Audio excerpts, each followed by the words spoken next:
Gas goreng 45, tempat kita berbagi aspirasi positif, penuh semangat tinggi, diskusi hangat, ide-ide berseri. Kita harapan kita kepingin untuk mensejahterakan hidup masyarakat. Tetapi dengan hal kecil, jika kita belum bisa atau belum mampu meningkatkan penghasilan dalam masyarakat, minimal kita mengurangi beban atau biaya hidup masyarakat.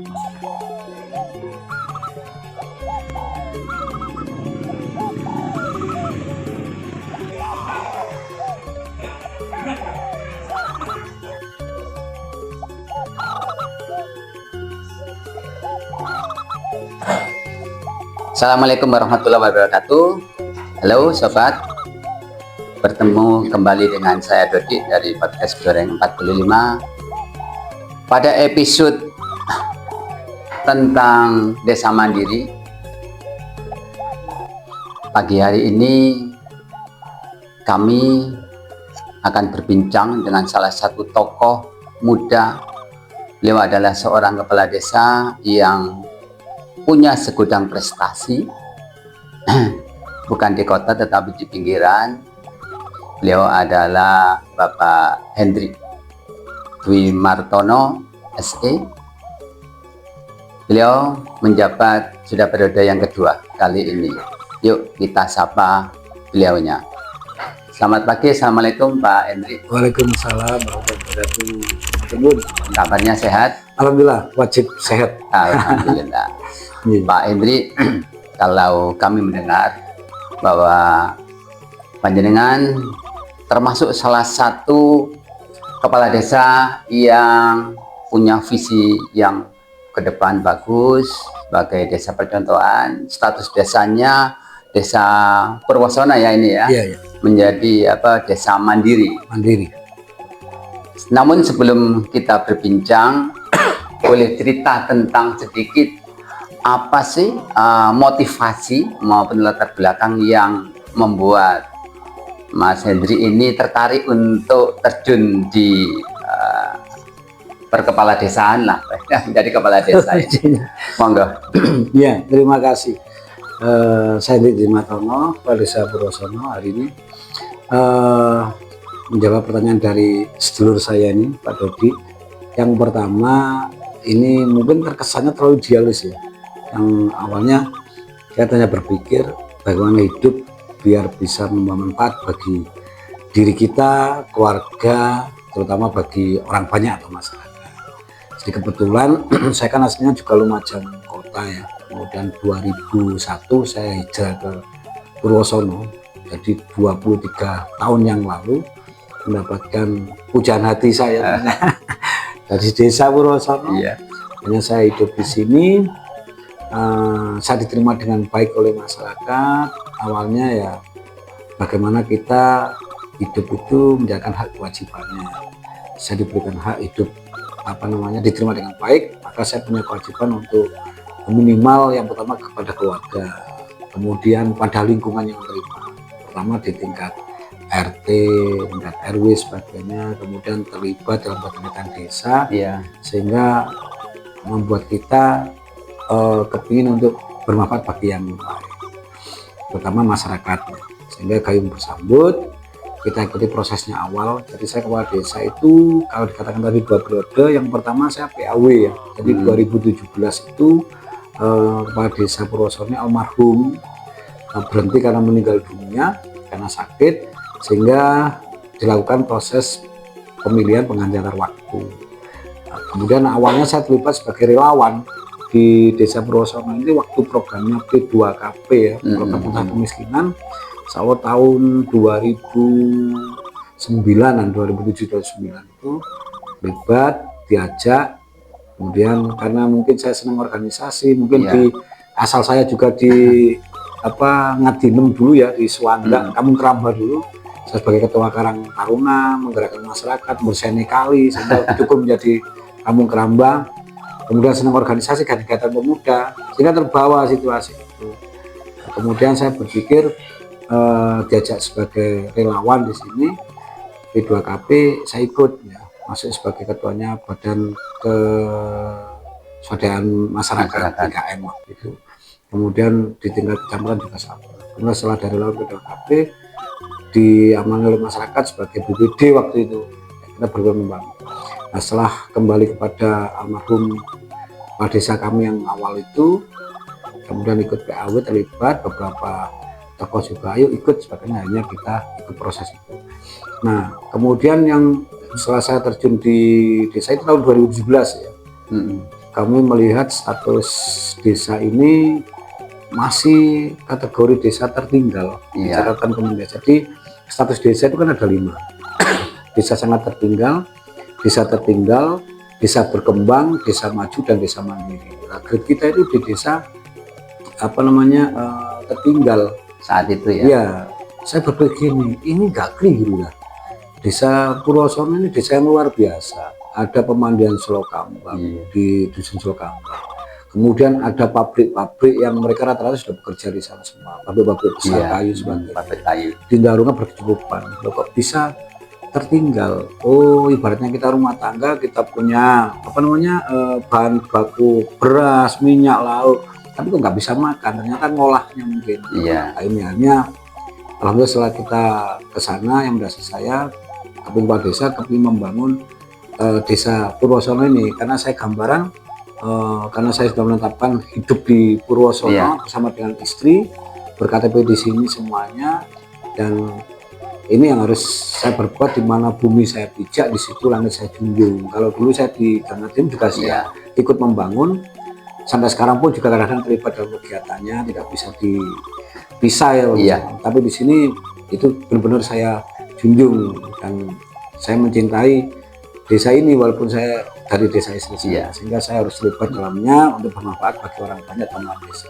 Akhirnya 2017 kita bergerak, kita bangun, alhamdulillah dengan segala upaya. Di 2018-19 ya, 2018 itu desa Purwosono mulai grade-nya mulai naik. Nah, itu ada standarnya dari IDM, Indeks Desa Membangun. Ada indeks ketahanan lingkungan, indeks ketahanan ekonomi, sosial.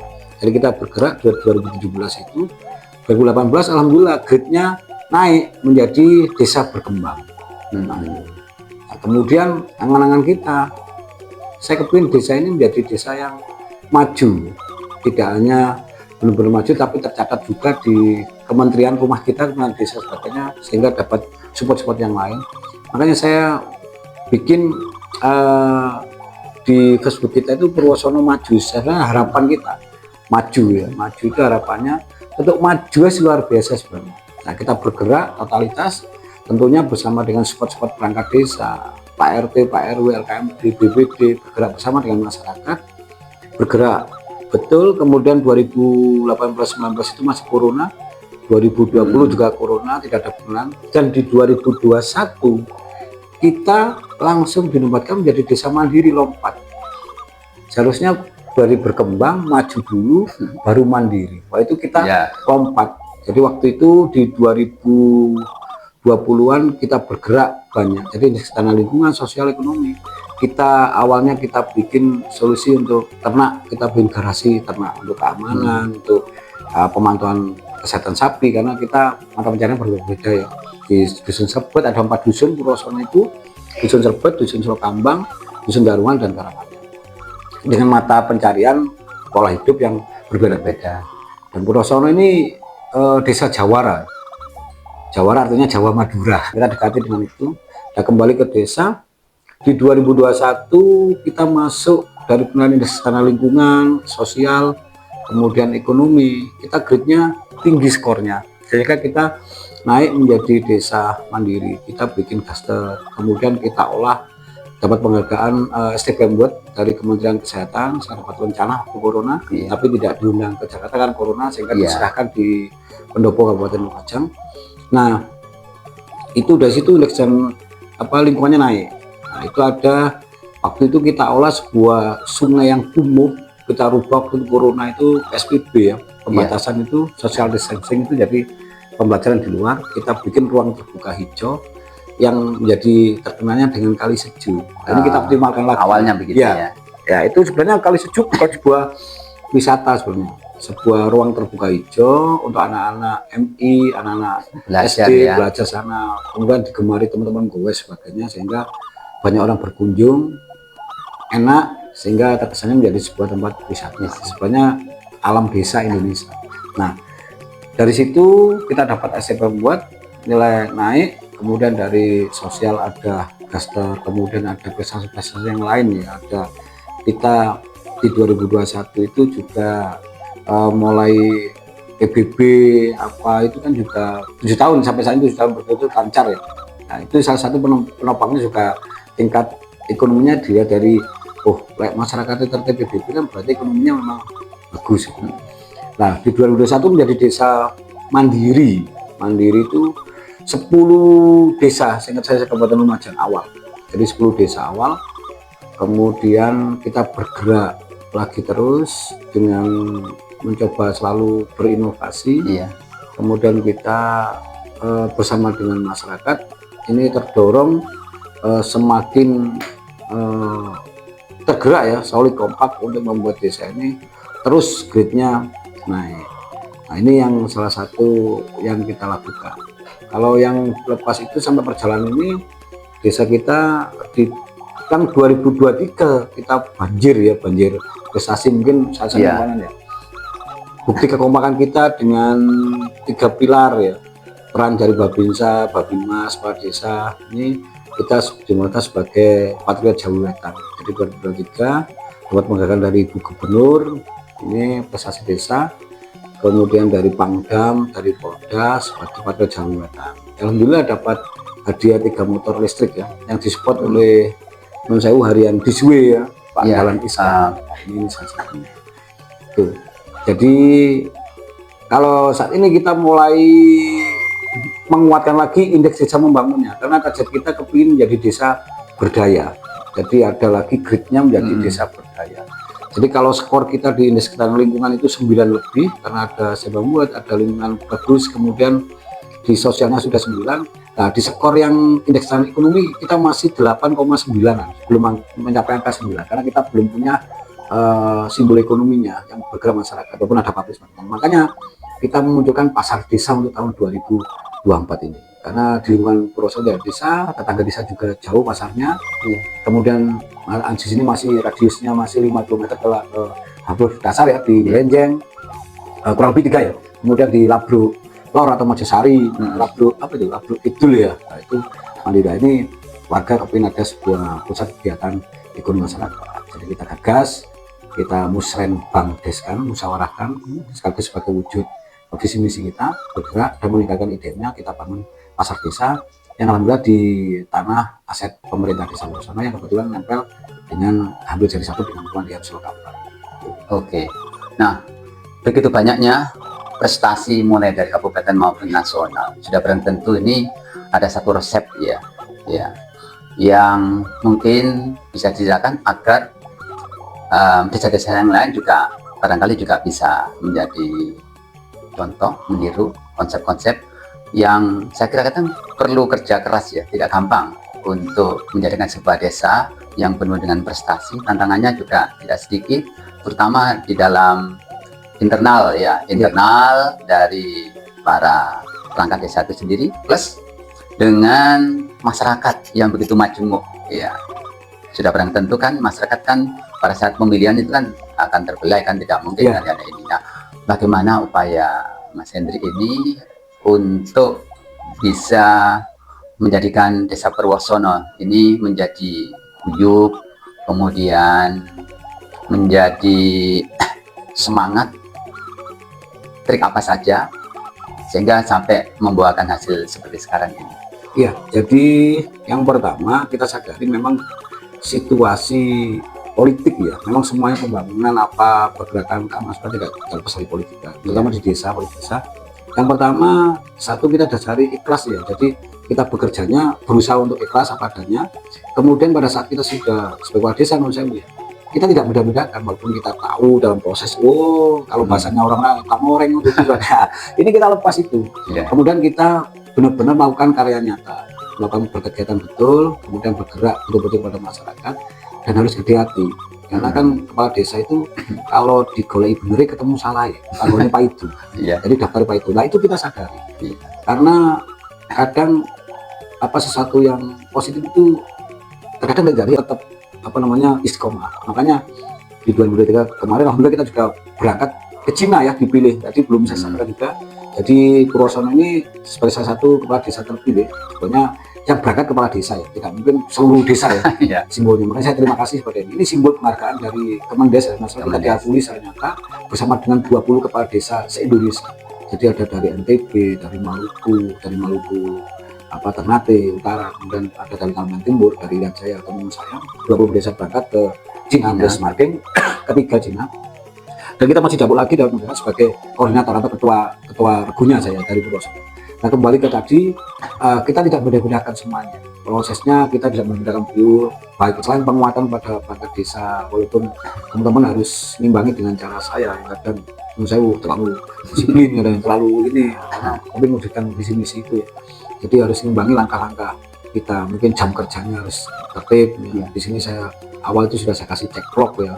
Nah, untuk internal kami cek lognya, kemudian untuk waktu disiplin. Dan teman-teman sekarang enjoy masuk jam kerjanya sekian, pulangnya sekian.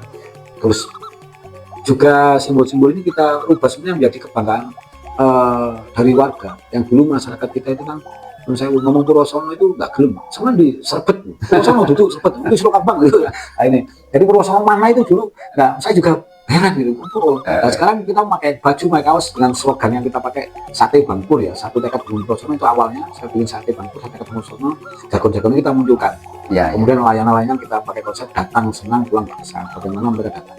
Dan hasil kayak kemarin kita dapat ilmu lagi dari Cina, benchmarking itu bahwasanya di balai desa itu fungsinya tidak hanya sebagai sarana untuk melayani layanan administrasi saja, tapi sebagai satu administrasi, kemudian informasi, edukasi, dan promosi, Pak. Nah, akhirnya kita rubah, dari benchmarking kemarin kita berunding dengan Pak Menteri Desa, dengan 20 itu kita berunding, diantaranya terciptanya 10% dari DD itu bisa membangun sarana prasarana desa.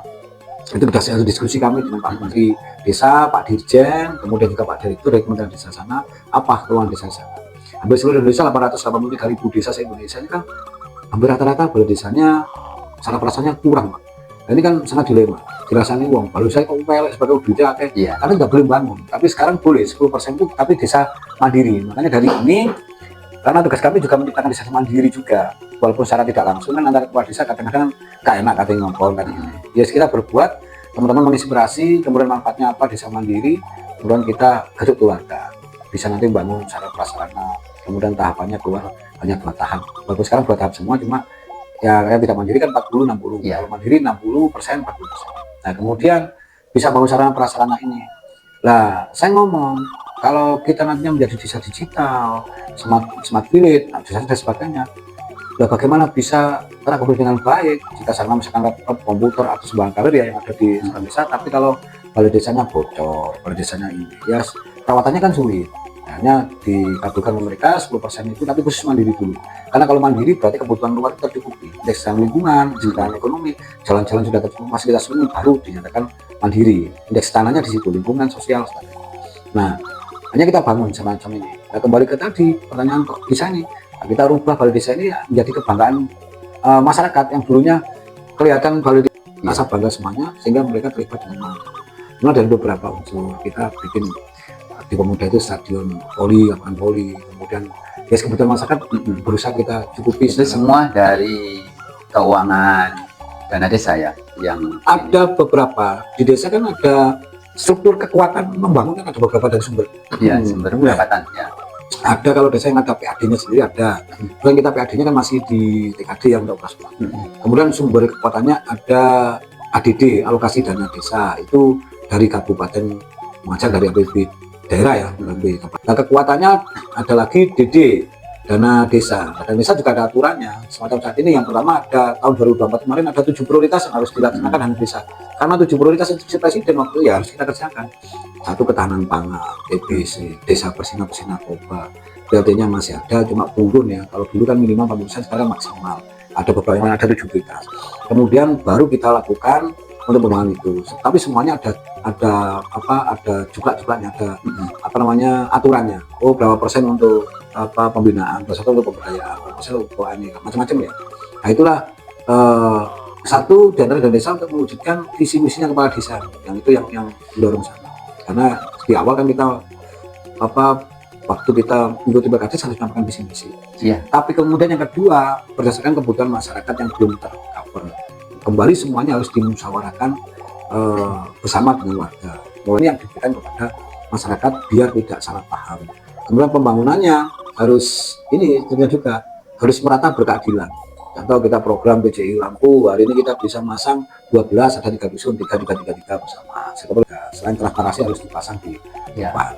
Kemudian terus bantuan juga kita rata. Misalkan ini yang menjadi konsep kita melayani itu tanpa sekat, tanpa pembeda. Walaupun kadang warganya sendiri yang nggak enak. Aku biar nang ini lah. Karena itu. Nah kita juga menyadari itu, tapi tidak boleh kita campur adukkan, kita nggak boleh. Jadi kita lakukan itu. Manusiawi itu terkait dengan pelayanan administrasi. Iya. Kalau misalkan masyarakat menginginkan surat menyurat ataupun yang lain, apakah perlu datang ke sini atau sudah menggunakan melalui digital? Ya. Jadi sebenarnya ini juga kita diskusikan menarik ya. Posisi ini masyarakat itu ada yang menghendaki prosesnya cepat, ada yang menghendaki ketemu Pak Inggine, ketemu Balai Desa, karena semuanya ada plus minusnya. Iya. Tapi yang pasti pelayanan kita non-stop ya. Jadi walaupun hari jam kerja kita itu Senin sampai Jumat, kadang Sabtu masyarakat minta dilayani ya kita layani. Wah, kalau bersama bisa diwakilkan, boleh. Artinya contoh pelayanan Yusuf Muda. Karena doanya jika Balai Desa nggak bisa turun kepada Sekdes. Kalau Sekdesnya pas berhalangan, turunnya ke kasih pemerintahan. Sebenarnya kan begitu. Sehingga kita, alhamdulillah selama ini jarang sekali tanda tangan surat menyurat itu bukan tanda tangan saya. Jadi sebenarnya melihat aktif tidaknya di situ. Jadi kalau surat sering di AN berarti down. Nah, ini plus minus ya. Untuk kecepatan itu bagus. Tapi kalau situasi desa yang betul-betul masih desa ya, yang tidak mereka kearifan lokalnya hampir jauh dengan kota, itu kadang justru kalau kita ketemu itu sebagai sarana kita ingin tahu perkembangan masyarakat. Iya. Atau misalnya ngurusi. Kalau nggak ketemu itu ya kan nggak bisa ada kontak sosial, komunikasi ya. Kalau ketemu nggak bisa dengan takon ya Pak anak ini lulus ya, sehat kabeh, masih berinteraksi, itu rasa pedulinya ada. Kadang-kadang ini sakit apa penggawean ya ini gitu. Tapi kalau nggak ketemu ya sudah kayaknya. Terutama bagi saya pribadi sama desa, kemudian itu juga ketemu dengan masyarakatnya. Karena kalau kita full keliling juga waktu ada terbatas, tapi kadang-kadang ketemu pelayan. Makanya saya tiap hari ya ngantor, kalau nggak ada ketemuan di kan hari-hari saya sama dengan teman-teman. Jam sekian masuk ya masuk, pulang sekian masuk, ketemu masyarakat, ketemu ini.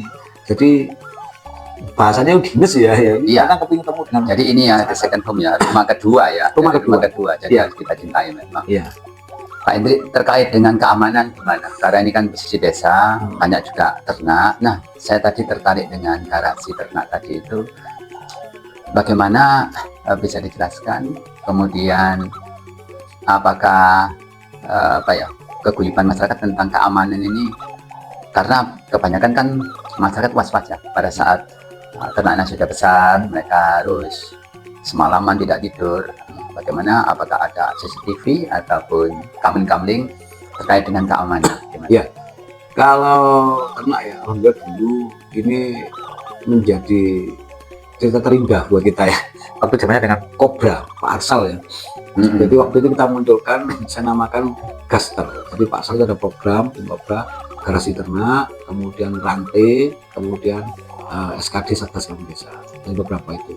Jadi di Purwosono itu, kalau SKD-nya waktu itu Sukosari Jatiroto itu yang awali, cuma kemudian yang mendorong mengembangkan kita, saya diajak kunjung ke sana, ya seluruh desa. Nah, regulasinya kita total sehingga bisa SKD itu didanai oleh dana desa. Ya, setiap desa 30 SKD. Nah itu kalau di Purwosono itu kita munculkan Gaster. Gaster itu singkatan dari garasi ternak. Sebenarnya adalah kandang kumpul, ya kandang kumpul. Tapi waktu pertama saya ajak itu berjalan insya Allah tahun berapa asal 2020 sebelum corona ya sebelum corona sebelum corona 2018-19 itu saya ajak pertama kali kumpul itu berat Pak mereka, waduh belum orang tambah enak kalau akhirnya saya namakan garasi ternak, kita bangun di bahan rumah warga, rumah Pak RT dengan dana swadaya waktu itu kita bikin kandang kumpul Iya, masa namanya dengan garasi ternak. Konsep awalnya itu garasi, jadi mereka minimal misalkan sama lu mau apa di kono atau hajatan satu hari kita rawat bareng-bareng, kita jaga bareng-bareng. Hanya loh teman kumpul bikin terus aku lagi nggak apa-apa, hanya dikumpulkan sana walaupun masih 24 ekor ya, tapi di dalamnya itu hanya ada yang menjaga ya, malam itu ada, sehingga otomatis daerah situ bisa karena Betul. potensi situ kan potensi peternak sapi semua. Dan karena Masih ada pemiliknya, target, mereka pemiliknya datang, bersihkan, ngasih makan, dijaga bareng. Itu konsep Kristana. Dan itu hanya menjadi kami inspirasi teman-teman desa lain untuk dibawa untuk bikin kandang kumpul. Betul. Alhamdulillah keamanannya desa Purwosono terjaga. Ya mudah-mudahan aman terus ya, aman terus, tidak ada sesuatu yang tidak kita inginkan. Iya, terima Jadi kasih. garasi ternak. Oke, iya. Nah, terkait dengan klaster, terkait dengan pengentasan pengangguran, apakah ada di desa Purwosono ini semacam ya BLK desa begitu ya? Jadi sangat baik ya. Jadi, terima kasih masukannya. Sementara ini kalau balai kita belum punya ya, balai latihan kerja. Tapi kalau program-program bisa tentang pelatihan-pelatihan itu kita programkan, karena nah, biasanya kalau tentang arahnya pada ibu-ibu, biasanya kader-kader PKK, kader lembang mas, pelatihan bikin kue, pelatihan ini. Kemudian juga pemuda bisa nanti pelatihan bengkel, pelatihan ini. Tapi sebut juga banyak lingkup pabrik, jadi bisa mulai bekerja. Dari dusun lain juga mulai bisa, kadang minta rekomendasi dari desa, mengetahui desa, Ya. sehingga kami juga tahu berapa warga kami yang bekerja, warga kami yang melamar, kemudian ini. Jadi yang melamar itu kalau bisa memang mengetahui desa, karena dia mengajukan surat untuk lamaran ke sana, untuk digunakan untuk apa keterangan ke sana Pak, sama. Jadi kita kasih pengantar surat keterangan, sehingga kita tahu. Dan misalkan ditolak pun saya tanya, oh ini, Iya, gitu, iya. anu kapasitasnya terbatas Pak. Nah kalau bisa diutamakan adalah warga Purwosono ini, karena mereka hadir biar bermanfaat untuk perkembangan ekonomi. Karena di desa sendiri tidak pernah kita meliputi pabrik macam-macam, tidak Iya, pernah. Tapi kalau partisipasi dalam peringatan-peringatan besar, Agustusan Iya. apa itu, kami mohon ada partisipasi. Tapi kalau yang lain-lain tidak pernah. Ya, jadi supportnya itu. Malah makanya di sini untuk BLK nantinya ya kita pertimbangkan, kita analisa bagaimana nanti sesuai dengan kebutuhan Ya, masyarakat. Begitu. betul. Baik. Saya kira menarik sekali apa yang sudah disampaikan oleh Mas Hendri selaku kepala desa. Mudah-mudahan bisa menginspirasi kepada desa yang lain sebagai closing statement, entah itu harapan yang disampaikan kepada masyarakat maupun kepada pemerintah kabupaten maupun pemerintah pusat. Bagaimana apa yang mungkin bisa disampaikan sebagai pernyataan penutup? Ya, terima kasih. Jadi kalau kita berjalan desa ini sesuai dengan yang awal ya, jadi kita itu membangun desa untuk Indonesia. Jadi dikembangkan dengan harapan kami dengan pemerintahan yang baru, Pak Presiden baru, insya Allah dengan kepala daerah yang baru, ini bisa nanti bersinergi bersama-sama membangun desa, karena mayoritas penduduk Indonesia itu adalah desa, sehingga kalau desa sudah berdaya, ini insya Allah Indonesia akan semakin jaya. Cuma satu, ini biasanya ini sebagai komitmen kita. Satu, pesan kami, jika kita mempunyai sebuah impian, dan impian itu sangat penting dan berarti bagi hidup kita, maka suatu keharusan untuk diwujudkan. Jika belum terwujud impiannya, jangan dirubah impiannya, tapi yang kita rubah adalah strategi untuk meraihnya. Insya Allah, percaya desa, desa bisa. Terima kasih. Baik pemirsa, itulah bincang-bincang kami di episode Desa Membangun, Desa Mandiri. Semoga menginspirasi bagi para pendengar. Dari Purwosono, Kabupaten Lumajang, saya Dodi, Podcast 245 menghanturkan. Sampai bertemu di episode yang lain. Assalamualaikum warahmatullahi wabarakatuh. Waalaikumsalam warahmatullahi wabarakatuh. Terima kasih. Terima kasih.